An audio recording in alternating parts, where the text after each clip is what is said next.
Hello, my name is Matt Eddy, and I am going to be talking about Photoshop, and this is going to be my first tutorial that I'll be posting on YouTube of a series of tutorials for Photoshop, specifically Photoshop version CS3.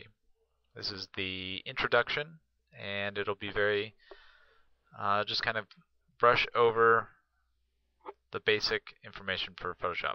This here is Photoshop. You can see it's kind of blank. There's not much. We have some windows over here. We have some toolbars all over the place. And it doesn't look like much of anything until we open an image. So, a couple different ways to open an image. You can, if you had a file, you can pull it off screen, drag it in here, and drop it into this section here, and it'll open. Or you can go into Open. I'm going to hit Open Recent just for ease and open this file right here. Now, it opens up this particular image into a separate sort of mini plugin program called Adobe Camera Raw. The reason it does this is because this image is a RAW file. It's an option that some cameras allow you to save the file instead of as a JPEG. When it takes the picture, it saves it as a RAW file. Each RAW file is each camera manufacturer has its own version of a RAW file. This one is a Nikon, so it says you can see a Nikon D300. This is Camera Raw, Adobe Camera Raw version 4.6. You can make some adjustments here, specifically white balance. You can see the histogram, tint, various other things. I am going to go back to As Shot. Now, if you want to just open the image, you can click Open Image here. If you hit cancel, it just closes it. Done, it'll kind of save it with whatever adjustments that you've made, or you can save the image as, where it'll convert it to another file format. So I'm going to open the image so it pops up in Photoshop here. It'll take a moment as it converts over for Photoshop to read it. Now that the image is open, you can see that we have some stuff to work with. So keeping this as a basic tutorial, let me just show you some of the handier aspects of Photoshop. One is I have a habit of automatically resizing this window to allow us a little bit of gray area around the image. The reason I do that, notice I have a circle as my cursor. This is an actual tool. The tool I'm on right now is a paintbrush. So I can paint. Let's say I wanted to paint just a little snippet. Let me increase the brush size just to give you an idea.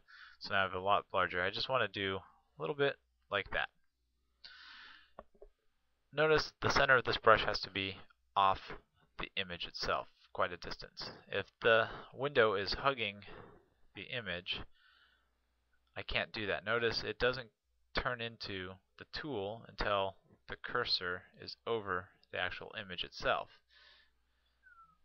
If it moves back off the image itself, then it becomes a cursor again, a regular pointer cursor. So if I expand this window, it now allows me a little bit more working room.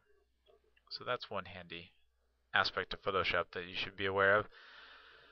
So as far as the introduction goes, on the left here we have the toolbar. These are a lot of different funky looking tools. I'm sure it could seem confusing to most people.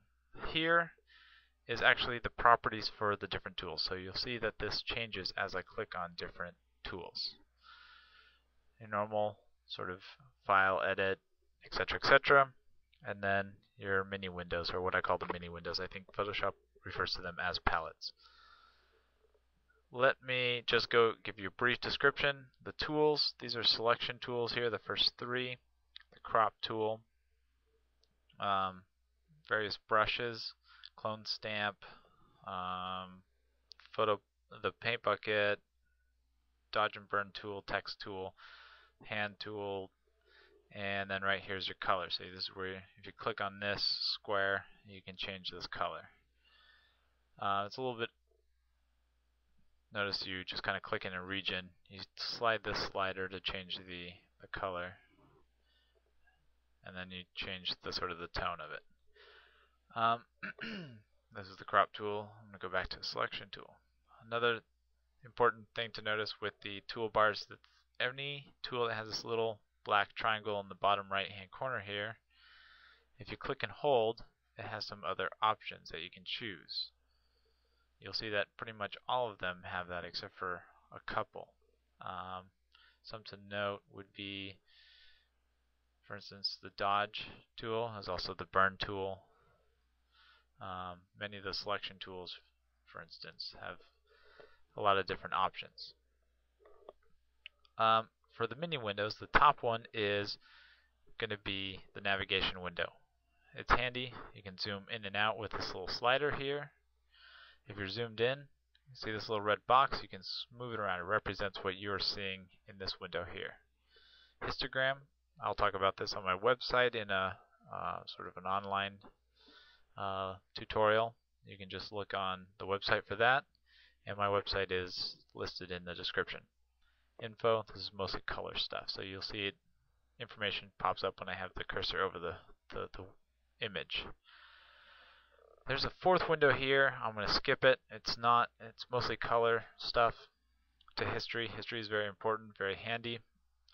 Notice you can see I have a brush tool, so it's open. So this is like when the image was opened. After I painted that one, let me zoom out so you can see. So image is opened, I painted something, I painted it again with the brush tool up here. I clicked on the dodge tool, but I didn't do anything with it. Now I can undo those by simply selecting the different points in history. It'll save up to 20, I think is the default. You can change that so it saves more, but the more history you save, the slower your computer will run, because it is basically keeping all of this information in its memory. If you decide you want to delete a history, you can click and drag it to this little trash can here.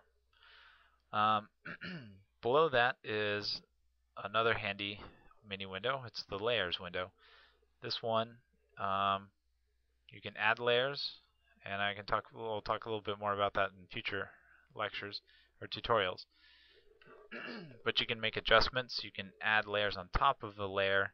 And just basically imagine if you had a transparency above a transparency, and you can manipulate the one transparency sitting above the other, so in such a way that you can blend them, and just how it affects the image before you combine them. So you can work with one aspect of the photo without affecting all of them.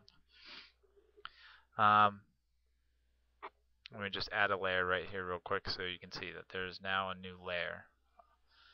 And if I was to edit that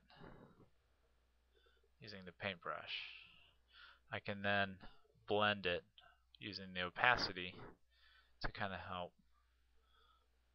how it's going to be blended into it. Default is on normal, but if you wanted to play around, you click this, it'll do sometimes not so exciting. You can play around with how this might, just plain black isn't going to be too exciting, but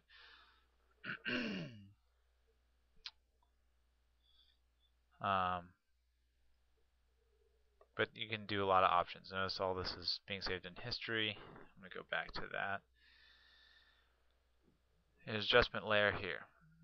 The other thing I want to touch on before I have a 10-minute sort of time limit is image, adjustments, auto levels, auto contrast, auto color. Those are some of the basic ones you can use, or you can do adjustments, brightness, contrast, curves, and levels. So that is the basic intro to Photoshop. Hope you enjoy.